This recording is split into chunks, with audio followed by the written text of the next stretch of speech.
بسم اللہ الرحمن الرحیم۔ السلام علیکم ورحمۃ اللہ وبرکاتہ۔ نظام اپنی بقا کی جنگ لڑ رہا ہے عمران احمد خان نیازی کے خلاف، اور یہ جنگ اپنے فیصلہ کن 48 گھنٹوں میں داخل ہو گئی ہے۔ نظام جیتے گا یا عمران احمد خان نیازی جیتے گا، اگلے 48 گھنٹوں میں اس کا فیصلہ ہونے جا رہا ہے۔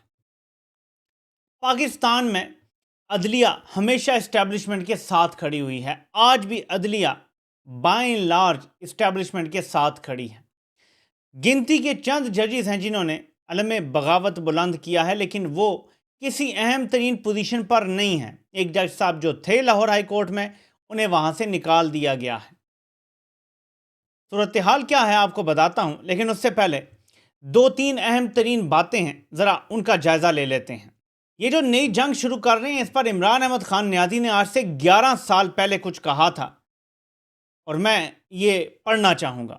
ڈالروں کے نشئی، جنہیں ڈالروں کا نشہ ہے، جو غلام ذہنیت کے مارے ہوئے لوگ ہیں، وہ یہ ریئلائز نہیں کر رہے۔ انہیں ریئلائز کرنا چاہیے کہ جو تشدد ہوتا ہے وہ مزید تشدد کو پروان چڑھاتا ہے۔ اسٹریٹجی ہونی چاہیے ڈائلاگ، جس کے ذریعے کے پی اور بلوچستان میں امن آ سکتا ہے۔ عمران خان یہ بات امریکہ کو بھی سمجھاتے تھے اور اپنی ملٹری اسٹیبلشمنٹ کو بھی سمجھاتے تھے۔ ایک سویلین لیڈر صرف سمجھا سکتا ہے، بات کر سکتا ہے، ڈائلاگ کر سکتا ہے۔ امریکہ کو یہ بات 20 سال چھتر کھانے کے بعد سمجھ آئی، اور پھر وہ ڈائلاگ کر کے بھاگے، جنگ کر کے نہیں بھاگے۔ آخر وقت میں صورتحال یہ تھی کہ وہ اس طرح بھاگے کہ لوگ ان کے جہازوں کے ساتھ لپکے اور لٹکے۔ اس طرح بھاگے، اپنا اسلحہ ارب ڈالر کا چھوڑ کے بھاگ گئے۔ افغان حکومت تنی منٹی فارغ جسے کہتے ہیں، ایسے ختم ہو گئی، پتہ ہی نہیں چلا کہ وہاں کوئی وجود بھی تھا کسی حکومت کا۔ تو عمران خان یہ بات تو 20 سال سے کر رہے تھے، امریکہ کو سمجھنے میں دیر ہو گئی۔ ہمارے جو یہاں پہ جرنیل ہیں، انہیں یہ بات اب بھی سمجھ نہیں آ رہی کہ وائلنس بگیٹس وائلنس۔ آپ ایک آپریشن کریں گے، وہاں پہ آپ کچھ دہشت گردوں کو ماریں گے اگر، تو وہاں پہ انیسنٹ سویلینز مریں گے۔ اب جیسے فلسطین میں اسرائیل کر رہا ہے دہشت گردی کے نام پہ، وہ کہتے ہیں جی کہ کچھ دہشت گرد، جنہیں اسرائیل دہشت گرد کہتا ہے، وہ سویلینز کے درمیان ہیں، تو ہم ایک دہشت گرد کو مارنے کے لیے 300 سویلینز کو بھی مار دیتے ہیں راکٹ حملہ کر کے، اور یہ بالکل جائز ہے۔ جب آپ ایسے کرتے ہیں تو نفرت کس لیول پہ جائے گی، آپ مجھے بتائیں۔ کیا کوئی فلسطینی کبھی اسرائیل کے ساتھ چل سکتا ہے؟ اسی طرح ہر وہ بندہ جس کے اپنے کو آپ مار دیں گے دہشت گردی کے نام پہ، کیا وہ کبھی اس ریاست کے ساتھ چلے گا، ریاستی اداروں کی عزت کرے گا؟ ان کو سپلائی لائن پھر سے مہیا ہو جائے گی جو ان کی منقطع ہو چکی تھی دہشت گرد جماعتوں کی۔ یہ عمران خان آپ کو مسلسل بتا رہے ہیں، لیکن آپ سمجھنے کے لیے تیار نہیں ہیں۔ ایک اور سر پھرا ہے جو آپ کو 2022 سے مسلسل آگاہ کر رہا ہے، اور یہ خبر بھی لگی ہوئی ہے۔ Resurgence of Taliban in Swat a dangerous sign. P T I leader Murad Saeed نے بتا دیا تھا اگست 11 2022، یہ خبر ہے 2022 کی، اور میں آپ کو پچھلی ویڈیو میں بتا چکا ہوں کہ مراد سعید 2022 سے لگے ہوئے تھے، اور پھر جب مراد سعید نے احتجاج وغیرہ کیے تو لوگ واپس چلے گئے۔ پھر جب ملٹری اسٹیبلشمنٹ کی قیادت تبدیل ہوئی تو فیصلہ ہوا کہ اب کسی کو واپس نہیں جانے دینا، اب سب کو یہاں بلاؤ، اور اس کے بعد ہم ایک اور ڈالری جنگ شروع کریں گے۔ یہ سب ایک پلان کے تحت ہو رہا ہے۔ میں بھی ایک کلپ سن رہا تھا اسد کیسر صاحب کا، وہ کہتے ہیں کہ علی امین سے میری فون پہ بات ہوئی ہے، علی امین گنڈا پور سے، اور وہ کہتے ہیں کہ یہ جو ایپیکس کمیٹی تھی جہاں پہ یہ ساری بات چیت ہونی تھی، وہاں پہ وہ کہتے ہیں کہ اس کا کوئی اتنا خاص ذکر نہیں ہوا۔ یہ جو دہشت گردی کے خلاف جنگ ہے، اس کی بڑی تھوڑی دیر بات ہوئی ہے اس کے اوپر۔ تو وہ کہتے ہیں کہ چلیں اسد کیسر کی میں آپ سے ملاقات کرتا ہوں، پھر دیکھتے ہیں کہ ہم کیا لائے عمل دیں گے، کیونکہ خیبر پختونخوا سے تعلق رکھنے والے تمام ایم این ایز اور ایم پی ایس متفق ہیں اس بات پہ کہ اب آپریشن نہیں ہونا چاہیے۔ اور اگر سارے عوامی نمائندے یہ کہہ رہے ہیں آپریشن نہیں ہونا چاہیے، تو پھر کوئی ادارہ اتنی طاقت نہیں رکھتا کہ وہ عوام کے خلاف جا کے آپریشن کرے۔ ہمارا آئین اس کی اجازت نہیں دیتا۔ عوامی نمائندے ہی معتبر ہیں، اور کیونکہ 2/3 اکثریت ہے تحریک انصاف کی، انہیں فوری طور پہ قانون سازی کرنی چاہیے خیبر پختونخوا میں، اور وہاں پہ جتنے معاملات ہیں ان کو کنٹرول کرنا چاہیے، ورنہ حالات بہت خراب کرنے جا رہی ہے پاکستان کی ملٹری اسٹیبلشمنٹ۔ ناظرین، ایک اور واقعہ جو ہوا تھا اس کے حوالے سے بھی دیکھ لیتے ہیں۔ پاکستان میں توہین مذہب کے نام پہ ایک کاروبار چل رہا ہے جس میں سرتن سے جدا، سرتن سے جدا کے نعرے لگائے جاتے ہیں اور ذاتی بغض بھی نکالا جاتا ہے۔ اور اس کیس میں میرے خدشات یہ ہیں کہ کیونکہ یہاں پہ صوبائیت پیدا کرنے کی کوشش کی جا رہی ہے ان اکاؤنٹس کی طرف سے جو ISPR کے لیے کام کرتے ہیں، تو میں پریشان ہوں کہ شاید یہ ایک سٹیجڈ کیا گیا سارا کچھ۔ ایک بندے کو جو پنجاب سے خیبر پختونخوا کے ایک علاقے میں جاتا ہے، سیاح کے طور پہ جاتا ہے، وہاں اس پہ توہین مذہب کا الزام لگا کے اسے مار دیا جاتا ہے۔ خیبر پختونخوا حکومت نے توہین مذہب پر شہری کے قتل میں ملوث افراد کے خلاف کریک ڈاؤن شروع کیا ہوا ہے۔ پولیس نے اب تک 23 افراد کو گرفتار کر لیا ہے۔ مزید افراد کی گرفتاری کے لیے کارروائی جاری ہے۔ گرفتار افراد کے خلاف تھانے پر حملہ کرنے، جلاؤ گھراؤ کا مقدمہ پہلے سے ہی درج تھا۔ اب ان کے خلاف توہین مذہب پر شہری کے قتل میں ملوث ہونے کا بھی مقدمہ درج ہو چکا ہے۔ پاکستان سے اس افریت کو ختم کرنا ہے۔ ہمیشہ سے جب کہیں توہین ہوگی، ریاست اس بندے کو سزا دے گی۔ انفرادی حیثیت میں افراد نہیں کر سکتے، ورنہ ملک جنگل بن جاتا ہے۔ اور یہ پاکستان کے ادارے اس طرح کے لوگوں کو پیدا کرتے رہے ہیں۔ ایسی ساری تنظیموں کو جو انتہا پسند ہیں، پاکستان کے اداروں نے پیدا کیا ہے۔ یہ آگ پاکستان میں پاکستان کے اداروں نے لگائی ہے۔ اس آگ کو اب بجھانا ہے۔ پاکستان کے قوانین ایسے ہونے چاہیے، عدلیہ کا ایسا روبسٹ سسٹم ہونا چاہیے کہ لوگوں کو پتا ہو کہ اگر کسی نے واقعی ہی توہین کی ہے تو اسے سزا مل جائے گی جو اس کی بنتی ہے۔ لیکن جو قانون میں ہاتھ میں لے گا اس کو بھی وہی سزا دیں جو توہین مذہب پہ سزا ہوتی ہے۔ سب کو لٹکائیں، تب جا کے یہ ختم ہوگا، ورنہ کبھی ایک مرے گا، کبھی دوسرا مرے گا، اور جو طاقتور ہوگا یا جو زیادہ کا بڑا جتھا ہوگا وہ دوسرے پر توہین کا الزام لگا کے اسے مار دے گا۔ اور پاکستان جیسے ملک میں کوئی سچ بولتے ہیں لوگ، یہ جھوٹ کی اماج گاہ ہے۔ یہ ملک دنیا کے سینے میں ایک ناسور بن چکا ہے موجودہ حیت میں۔ اس کو ٹھیک کرنا ہے، اس نظام کو ایک جراحی کی ضرورت ہے۔ اور آتے ہیں اب کہ ظلم کتنا زیادہ کیا گیا ہے، ذرا یہ سنیں MNA اکبر خان کی طرف سے وہ کیا کہتے ہیں۔ یہ سنیں، آپ کو پتہ چلے گا کہ ہمارے ادارے کتنے بے غیرت ہو چکے ہیں۔ اور پارڈن مائی لینگویج، لیکن آج کل میں زیادہ سخت الفاظ اس لیے استعمال کر رہا ہوں کہ تمام حدیں پار کی جا رہی ہیں پاکستان کو تباہ کرنے کے لیے۔ یہ سنیں ذرا۔ ہم یہ بھی چاہتے ہیں کہ ان اداروں کا احتساب ہو۔ ہم یہ بھی چاہتے ہیں کہ ان اداروں کو کس نے یہ حق دیا ہے۔ تاریخ میں پہلی دفعہ نہیں ہوا ہے۔ لوگ کہہ رہے ہیں، یہاں پر ہم سنتے ہیں کہ فلاں کے ساتھ یہ ہوا، فلاں کے ساتھ یہ ہوا، لیکن جو PTI اور PTI کے ورکر کے ساتھ ہوا یہ کسی کے ساتھ نہیں ہوا۔ کسی کی بیٹیاں نہیں اٹھائی گئی، ہمارے لوگوں کی بیٹیاں اٹھائی گئی، اس کو بلیک میل کیا گیا۔ کسی کی ماں کو نہیں اٹھائی گئی۔ میں اس دن میں حلفیہ کہتا ہوں، یہاں پر ایک میں نام نہیں لیتا، ادارے کے لوگ گئے اس کے بیڈ روم سے، اس کی بیوی کے فون سے اس کو کال کی گئی کہ پریس کانفرنس کرنا ہے کہ نہیں کرنا ہے۔ یہ بے غیرتی اس قدر بے غیرتی کی ہے ہمارے اداروں نے کہ جو لوگ PTI نہیں چھوڑ رہے تھے ظلم و جبر کے باوجود، ان کی بیویوں کے بیڈ رومز میں گھس کے ان کی غیر موجودگی میں انہی کی بیویوں کے فون استعمال کر کے کہا کہ ہم ادھر کھڑے ہیں، بتاؤ پارٹی چھوڑ رہے ہو اور پریس کانفرنس کر رہے ہو یا نہیں۔ ایسے بھی پریس کانفرنسز کروائی ہیں اداروں نے۔ اس کو بغیرتی نہ کہا جائے۔ اور پھر میں یہ کیسے مان لوں کہ جو یہ بغیرتیاں کرتے ہیں وہ پاکستان میں کوئی بڑی جنگ لڑیں گے، دہشت گردی ختم کریں گے، اللہ کا کوئی کام کریں گے؟ یہ ہو نہیں سکتا۔ ایک طرف آپ یہ کام کریں اور دوسری طرف اللہ کا کام کریں، یہ ممکن نہیں ہے، ایسے نہیں ہوتا۔ وہ اور لوگ ہیں جو اللہ کی جنگ لڑتے ہیں، جو اللہ کا کام کرتے ہیں، وہ اور لوگ ہوتے ہیں، وہ اللہ والے ہوتے ہیں۔ وہ صرف ان کاموں میں جان دینے کی بات کرتے ہیں جس سے انسانیت کا بھلا ہوتا ہے، جس سے فساد فی الارض ختم ہوتا ہے۔ یہ تو خود فساد فی الارض پھیلانے والے ہیں۔ اگر پاکستان میں انڈیپینڈنٹ انکوائریز ہوں، صرف پچھلے 2 سال کی، 76 سالوں کو چلیں چھوڑیں، پچھلے 2 سال کی انکوائری ہوں، فساد فی الارض پھیلانے کے جرم میں کتنے جرنیل ٹانگے جائیں گے۔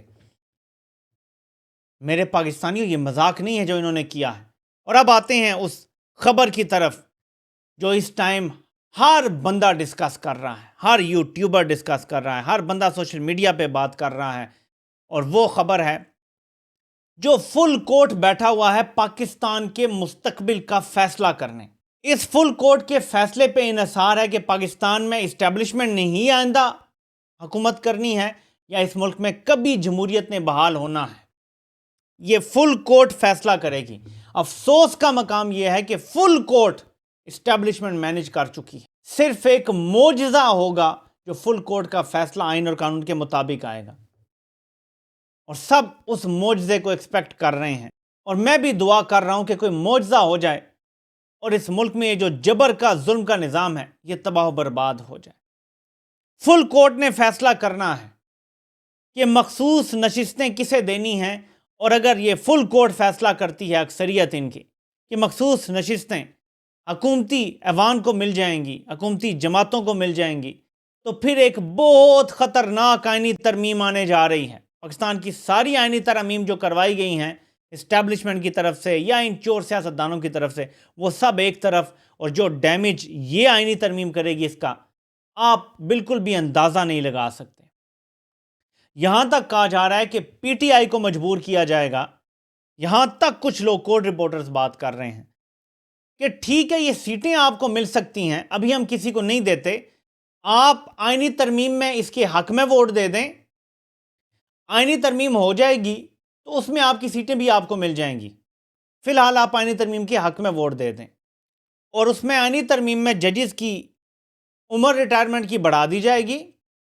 اس میں ایسے ایسے نقطے ڈال دیے جائیں گے کہ پاکستان کا نظام مکمل طور پہ تباہ ہو جائے گا اور اسٹیبلشمنٹ کی رکھیل بن جائے گا. ابھی بھی ہے لیکن پھر کوئی جو امید ہے وہ بھی مار دی جائے گی. اور صرف یہ آپشن دیا جائے گا، یہ کچھ کورٹ رپورٹر کہہ رہے ہیں، میں نہیں کہہ رہا، آپشن یہ دیا جائے گا پی ٹی آئی کو کہ ٹھیک ہے آپ کی ہم مخصوص نشستیں آپ کو آئینی ترمیم کا کور لے لیں تو دے دیتے ہیں. ابھی کوئی آئینی ترمیم آپ کو کور نہیں دے رہی، ہم آئینی ترمیم کر کے آپ کو یہ کور دے دیتے ہیں، آپ کی ساری مخصوص نشستیں آپ کو مل جائیں گی. اور ایک دوسرا کیس ہے میرے پاکستانیوں جس کا بینچ بنانے کی ذمہ داری منیب اختر اور منصور علی شاہ پر ہے. قاضی پر کسی کو کوئی اعتماد نہیں ہے. میرے پاکستانیوں یہ دو ججز ہیں جو یاد رکھے جائیں گے تاریخ میں کہ اسٹیبلشمنٹ کے ساتھ کھڑے ہو گئے تھے یا آئین اور قانون کے ساتھ کھڑے ہو گئے تھے. اگر تو بینچ ان 5 ججز میں سے مشتمل ہوا جو قاضی صاحب کے ساتھ کھڑے ہیں، قاضی صاحب کے پاس 5 کنفرم ووٹ ہیں اور قاضی صاحب کا 6واں ووٹ ہے، قاضی صاحب کو صرف ایک اور ووٹ چاہیے. قاضی صاحب کے ساتھ جو ووٹ ہیں وہ میں آپ کو بھی بتاتا ہوں لسٹ میں سے دیکھ کے. قاضی صاحب کے جو پکے ووٹ ہیں نا، جو 100% ہیں، وہ ہیں جسٹس امین الدین خان، جسٹس محمد علی مظہر، سید حسن اظہر رضوی، جسٹس عرفان سادات خان اور جسٹس نعیم اختر افغان. یہ ہو گئے 5 کنفرم ووٹ، کنفرم 100%. اور اگر اس فل کورٹ میں 13 کے بجائے 14 جج ہوتے تو جسٹس مسرت ہلالی صاحبہ کا بھی 100% کنفرم ووٹ قاضی فائز عیسیٰ کے حق میں تھا. تو قاضی فائز عیسیٰ اور 5 ججز تو کنفرم ہیں، 6 ووٹ ان کے ہیں. بیچ میں جو ایک ڈیسائیڈنگ ووٹ ہے اس میں سے آپ نے 13 میں مائنس کرنے ہیں. شاہد وحید کا ووٹ قاضی کو نہیں ملے گا، عائشہ ملک صاحبہ کا ووٹ قاضی صاحب کو نہیں ملے گا، منیب اختر صاحب کا ووٹ قاضی صاحب کو نہیں ملے گا. تو یہ 3 جج ہو گئے سائڈ پہ، 6 قاضی صاحب کے اور 3 یہ ہو گئے 9. پیچھے 4 میں سے قاضی صاحب کو صرف ایک ووٹ چاہیے. وہ 4 کون سے جج ہیں؟ وہ جج ہیں منصور علی شاہ صاحب، یحییٰ افریدی صاحب، جمال خان مندوخیل صاحب اور جسٹس عطر من اللہ صاحب. میں جسٹس عطر من اللہ صاحب کے بارے میں جو اندازہ لگا سکتا ہوں وہ یہ ہے کہ عطر من اللہ صاحب کے قاضی صاحب سے کافی اصولی اختلافات نظر آ رہے ہیں، تو وہ ان کی سائڈ پہ تو مجھے جاتے نہیں نظر آ رہے. پیچھے رہ گئے 3 جج، اس میں منصور علی شاہ صاحب، یحییٰ افریدی اور جمال مندوخیل ہیں، اور انہوں نے پاکستان کا مستقبل ڈیسائیڈ کرنا ہے فائنلی. اس میں سے ایک بھی جج اگر قاضی صاحب کی سائڈ پہ چلا گیا تو مخصوص نشستوں کے معاملے میں قاضی صاحب حکومت کے حق میں فیصلہ دے دیں گے، اور اس کے بعد ایکسٹینشنوں کا ایک طوفان آئے گا اور پاکستان تباہی کے گڑھے میں گر جائے گا. لیکن دوسری طرف جو بینچ بنانا ہے جس کے اوپر میں بات کر رہا ہوں، وہ کمیٹی ہے منصور علی شاہ، منیب اختر اور قاضی فائز عیسیٰ کی. اس میں کون سے جج ڈالنے ہیں یہ منیب اختر اور منصور علی شاہ صاحب نے فیصلہ کرنا ہے. اگر اس میں قاضی فائز عیسیٰ صاحب کو بٹھا دیا تو بڑی مشکل ہو جائے گی۔ یہ ایسا کیس ہے جس میں قاضی فائز عیسیٰ کو بیٹھنا ہی نہیں چاہیے۔ تحریک انصاف نے تو عدم اعتماد کر دیا ہے، کچھ کورٹ رپورٹرز یہ کہتے ہیں کہ اس وقت عدم اعتماد نہ کرتے تو بہتر تھا۔ قاضی صاحب تو ضدی ہیں، وہ تو نہیں بدلیں گے، الٹا تحریک انصاف کو اس کا نقصان ہوگا۔ بھائی نقصان کیا ہوگا؟ قاضی صاحب پہلے سے فیصلہ کر بیٹھے ہیں کہ مخصوص نشستیں انہوں نے کس کو دینی ہیں، وہ پہلے سے فیصلہ کر بیٹھے ہیں کہ جو ٹریبونلز کا کیس ہے وہ جو بینچ بنانے کی کوشش کریں گے وہ ہوگا ہم خیال بینچ۔ لیکن اگر اس بینچ میں انڈیپینڈنٹ ججز بیٹھ گئے، منصور علی شاہ صاحب، ان پہ کھلی چھاپ نہیں ہے کہ وہ نون لیگ کے ہیں یا پیپلز پارٹی کو فیور کرتے ہیں یا پی ٹی آئی کو کرتے ہیں، یا آفریدی صاحب کے اوپر بھی کھلی چھاپ نہیں ہے، ٹھیک ہے، کہ وہ کس کو فیور کرتے ہیں، اطہر من اللہ کے اوپر بھی کھلی چھاپ نہیں ہے۔ کم از کم یہ 3 ججز ڈال دینا جو لارجر بینچ بن رہا ہے ٹریبونلز کے معاملے میں، باقی پھر قاضی صاحب خود بیٹھ جائیں اور ایک کا جج منیب اختر یا عائشہ ملک صاحبہ کو ڈالیں، تو 3 نیوٹرل جج ہو جائیں، اور 2 ججز جن پر الزام ہے، چلیں جی، منیب اختر پہ الزام ہے کہ وہ پی ٹی آئی کو فیور کرتے ہیں یا عمران خان کو فیور کرتے ہیں، اور ایک قاضی صاحب ہے جن پر الزام ہے کہ وہ اسٹیبلشمنٹ اور نون لیگ کو فیور کرتے ہیں۔ یہ ایک بیلنسڈ بینچ بن جائے گا اور اس سے جو بھی فیصلہ آئے گا وہ سب قبول ہوگا۔ لیکن اب قاضی صاحب بینچ بنا دیتے ہیں حسن اظہر رضوی صاحب، نعیم اختر افغان صاحب، عرفان سادات خان صاحب، محمد علی مدر صاحب، تو پھر یہ بینچ جو ہوگا نا اس کی کوئی کریڈیبلٹی نہیں ہوگی، اور یہ بینچ تاریخ کے کوڑا دان میں جائے گا، فیصلہ یہاں سے جو مرضی آتا ہے۔ تو یہ 2 کیسز ہیں، انہی سے انٹر لنکڈ ہے عمران خان کا بری ہونا یا نہ بری ہونا۔ ان کیسوں کا فیصلہ عمران خان کے حق میں آ گیا تو عمران خان کو جیل میں کسی کا باپ بھی نہیں رکھ سکے گا۔ پھر یہ جو عدت کیس ہے، پھر 50 اور کیس بنا لیں، عمران خان نے باہر آنا ہی آنا ہے ستمبر اکتوبر میں انشاءاللہ۔ آخر میں صرف اتنا کہوں گا کہ تحریک انصاف کو ہوش کے ناخن لینے چاہیے۔ بند کمروں میں کوئی کرنیل صاحبان جو بھی جس کے بھی ہینڈلرز ہیں، وہ جو مرضی کہانی آپ کو سنائیں، اس آپریشن کا آپ نے ساتھ دے دیا تو آپ خیبر پختونخوا کے لوگوں کے ساتھ غداری کریں گے، اور وہ غداری معاف نہیں کرتے، یہ یاد رکھیے گا۔ یہ غداری نہ کیجیے گا، کیونکہ عمران خان یہ نہیں مانے گا۔ باہر والی قیادت نے اگر غداری کی تو وہ عوام سے بھی غداری ہوگی، عمران خان سے بھی غداری ہوگی۔ میرے پاکستانیوں، چین نے اور آئی ایم ایف نے بقول اسٹیبلشمنٹ کے ایک نمائندے کے جو خود تسلیم کر رہے ہیں، محمد علی درانی صاحب، ایون مشاہد حسین سید صاحب، دونوں نے کہا ہے، چین نے بھی اور آئی ایم ایف نے بھی، کہ سیاسی استحکام لے کر آؤ، اور جس کا دونوں نے ترجمہ یہ کیا ہے کہ یہ جو سیاسی پولیٹیکل پرزنرز ہیں یہ ختم کرو، یہ مارا ماری ختم کرو، ہیلنگ ٹچ کی ضرورت ہے اس ملک کو۔ یہ ہیلنگ ٹچ نہ آیا تو پاکستان میں کوئی سرمایہ کاری نہیں آ رہی۔ اور اب آپ مجھے بتائیں، یہ جو 100 ارب ڈالر لانے جا رہے تھے پاکستان، جس وقت ملک میں ایک جنگ شروع ہو کوئی ڈالر لے کر آئے گا؟ یہ جنگ ایک بہانہ ہے طوالت دینے کا اپنے اقتدار کو، اپنی ایکسٹینشن کے لیے، راہ ہموار کرنے کے لیے، ورنہ ایک جنگ زدہ ملک میں انویسٹمنٹ نہیں آتی میرے پاکستانیوں۔ ہاں، جو ڈالر آتے ہیں وہ آپ کے شہداء کی خون کی قیمت کے بدلے آتے ہیں، آپ کے سویلین شہداء ہوں یا وردی میں ہمارے بہادر جوان شہداء ہوں، ان کی قیمت پہ ڈالر ملتے ہیں، اور ایسے ڈالروں پہ یہ قوم تھکتی بھی نہیں ہے۔ جو ڈالروں کے پجاری ہیں ان کو آج بھی یہی پیغام ہے کہ ایک اور ڈالری جنگ میں پاکستان کو مت پھنساؤ، اور یہ مسئلہ عمران خان کو آزاد کرو، وہ حل کر لے گا۔ میں یقین سے کہتا ہوں کہ ایون افغانستان کی جو موجودہ انٹرم حکومت ہے، اگر عمران خان باہر ہوں، وہ مذاکرات کریں ان کے ساتھ، تو آپ یقین کریں کہ وہ دہشت گردی کو وہیں روکیں گے اور یہ مسئلہ حل ہو جائے گا۔ یہاں سے لوگوں کو بھی ہم ہینڈل کر لیں گے۔ اس ملک کو ایک اور تباہی کی طرف مت لے کر جائیں۔ عوام کو آپ کا یہ فیصلہ قبول نہیں ہے۔ بند کمروں کے یہ فیصلے پاکستان کو اب جس مقام پہ لے آئے ہیں، ہم مزید بند کمروں کے فیصلوں کے متحمل نہیں ہو سکتے۔ آپ سے انشاءاللہ پھر ملاقات ہوتی ہے۔ اللہ پاک آپ سب کا حامی و ناصر ہو۔ آپ سب کے سننے کا بہت بہت شکریہ۔